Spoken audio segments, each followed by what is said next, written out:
Я создала новый курс в новом формате, который назвала «Взлет», и там я буду делать акцент именно на разговорный клуб, именно разговорную речь. Но я туда добавила элементы из психологии и ораторства. Сейчас отвечу почему. Дело в том, что изучение языка это не просто грамматика и просто говори и все получится, да. Изучение языка это более глубокое такое погружение, потому что даже если вот, допустим, если вот так взять, можно купить такую книгу, где будет написана грамматика русского языка. Да, грамматика русского языка. Даже если купив вот эту книгу, мы не сможем, ну, по крайней мере, у большинства мы не сможем свободно разговаривать на русском. Почему? Почему так это происходит? Потому что у нас есть такое понятие, как языковой барьер. Есть такое понятие, как страх. Есть такое понятие, как стеснение. Мы стесняемся, нам страшно и так далее и тому подобное.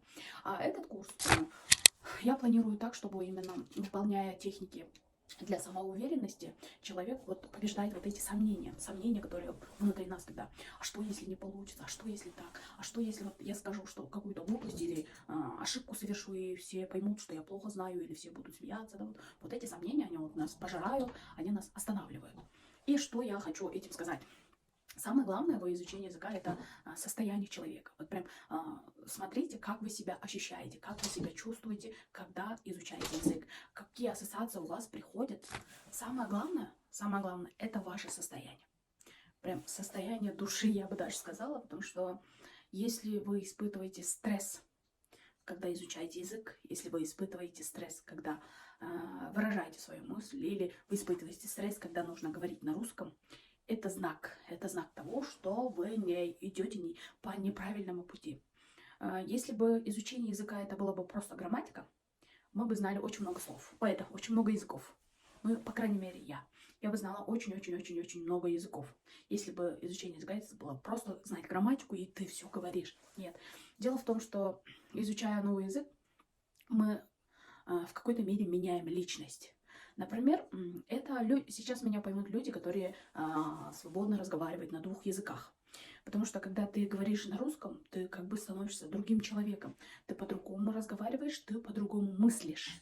А когда ты говоришь на кыргызском, на родном языке, ты по-другому говоришь и ты по-другому мыслишь. Я бы даже сказала, когда меняешь язык, меняется даже тон голоса. Даже голос меняется. На кыргызском это звучит «мен кыргызча та-та-та», а на русском это будет звучать по-другому. Но вы это поймете, как только вот сможете до какого-то уровня изучить язык.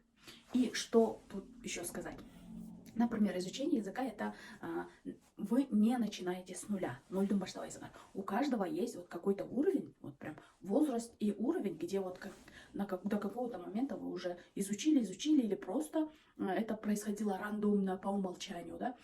Это может быть уровни как түшүнөм, жарым жартылай түшүнөм, толық жооп бере албайм, түшүнөм жооп бере албайм, или жооп берем бирок это жарым жартылай, жооп берем орусча сүйлөйм сонун эле бирок оюмду кенен кесип билдире албайм деген сыяктуу болуп мындай уровеньдерге бөлсөк, то есть силер кайсы уровеньде турасыңар, вот этого тоже зависит. Силер ылдыйдан баштадыңарбы же өйдөдөн баштадың. И здесь, смотрите, здесь даже это не значит, что мен жарым жартылай сүйлөсөм, значит мен уровенем низкий болсом мага кыйыныраак болот деген эмес. Иногда бывает, человек делает такой скачок, секрет жасайт да, он вроде бы жарым жартылай эптеп сүйлөп атты, но он постарал, и через месяц у него такой бум, скачок бывает. Иногда человек прям вот тут, ал сүйлөйт, оюн деле кенен кесирип билдирейин дегенге аракет кылат, грамматиканы билет, сүйлөйт, бирок ушул жерде катып калган да. Потому что языковой барьер, да, вот именно как момент, когда через есть забор, вот так, понимаете, есть забор, и вот через вот этот забор, когда надо перепрыгнуть, а человек боится и вот прям не может.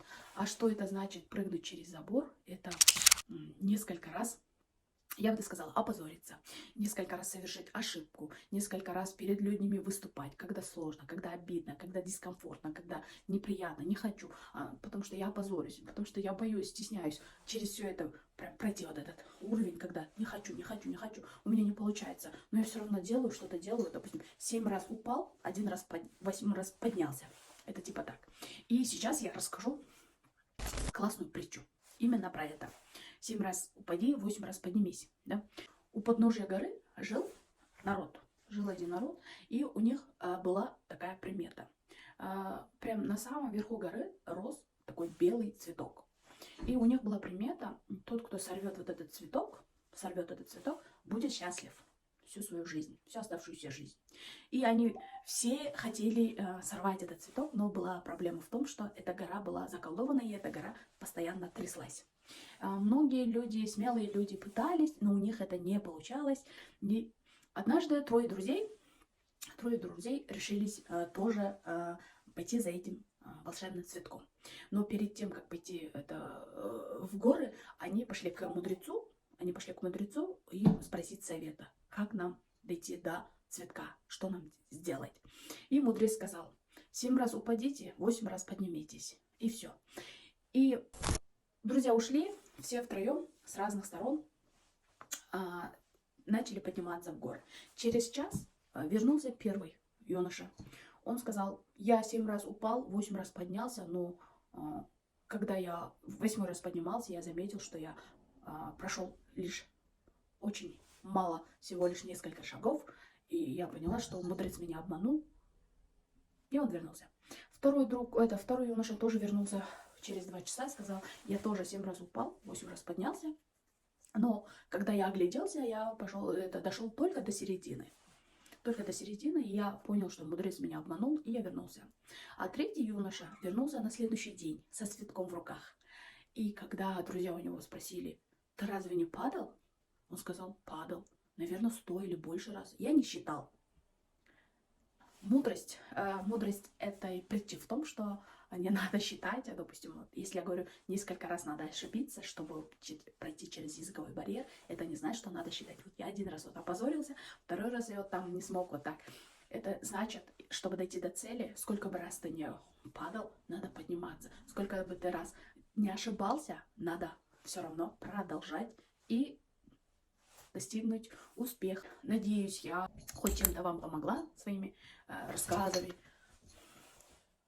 Всем до свидания.